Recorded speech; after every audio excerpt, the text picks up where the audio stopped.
গত শুক্রবার আমি আবার আমার হাই স্কুলে ফিরে গিয়েছিলাম। আমার উদ্দেশ্য ছিল আমার একজন শিক্ষক যিনি আমাকে সত্যিই ভালোবাসেন এবং অত্যন্ত স্নেহ করেন তার সঙ্গে পুনরায় সাক্ষাৎ করা। নানা বিষয় নিয়ে যখন আমি স্যারের সঙ্গে কথা বলছিলাম তখন স্যার হঠাৎই আমার দিকে তাকালেন এবং তিনি বললেন, তপন, যারা একদম নষ্ট হয়ে গেছে তাদের কথা আমি ছেড়েই দিলাম, কিন্তু যারা এখনও পড়াশোনার জগতে একটু ইনভলভ রয়েছে, পড়াশোনায় একটু হলেও ভালো, তুমি খেয়াল করে দেখবে সেই সব ছাত্রছাত্রীদের জীবনে এমন একজন শিক্ষক অবশ্যই আছেন যাকে তারা প্রতিনিয়ত অনুসরণ এবং অনুকরণ করার চেষ্টা করে। তারপর তিনি কিছুক্ষণ থামলেন এবং পুনরায় আমার দিকে তাকিয়ে বললেন, তপন, তোমার স্টুডেন্টসরা যেন তোমার মধ্যে সেই শিক্ষককে খুঁজে পান। স্যারের কথাগুলো শোনার পর আমি নিজেও কিছুক্ষণ চুপ করে রইলাম। স্যারের কথাগুলো আমাকে সত্যি গভীরভাবে স্পর্শ করেছিল। স্যার নিজেও এমন একজন ব্যক্তি যাকে আমি আজও ফলো করি।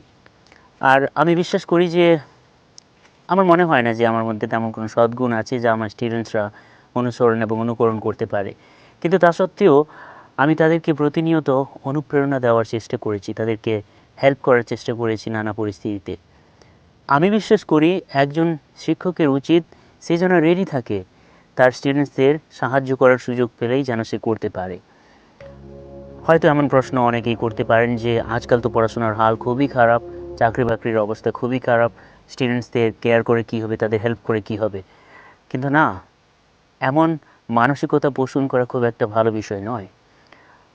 আমার দৃঢ় বিশ্বাস যে শিক্ষার সার্থকতা শুধুমাত্র চাকরিতে প্রকাশ পায় না, শিক্ষার প্রকৃত সার্থকতা প্রকাশ পায় সদ্গুণে ভরা মানব চরিত্রের বিকাশে।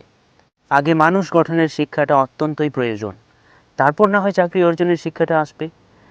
আর আমার মনে হয় আপনি কল্পনা করতেই পারছেন যে একজন অমানুষ যদি চাকরি পায় তাহলে তার পরিণতি কী হতে পারে।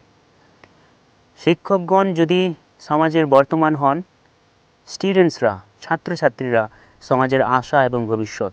যদি আমরা আমাদের স্টুডেন্টসদেরকে মানবিক শিক্ষায় শিক্ষিত করতে না পারি তাহলে আমার মনে হয় না যে এই সমাজ যেভাবে দিনের পর দিন রসাতলে নেমে যাচ্ছে সেখান থেকে তাকে আমরা কোনোভাবে উদ্ধার করতে পারবো। আমাদের প্রতিনিয়তই ছাত্রছাত্রীদেরকে অনুপ্রেরণা দেওয়া উচিত, তাদের হেল্প করা উচিত, তাদের সামনে একটা উদাহরণ সেট করা উচিত। শুধু আমাদের মুখের কথায় নয়, শুধু আমাদের বইয়ের শিক্ষা দীক্ষায় নয়, কিন্তু আমাদের নিজেদের জীবন দ্বারাও তাদেরকে যেন আমরা শেখাতে পারি, আমাদের জীবন দ্বারা যেন আমরা তাদেরকে দেখাতে পারি তাদেরকে কোন পথে এগিয়ে যেতে হবে।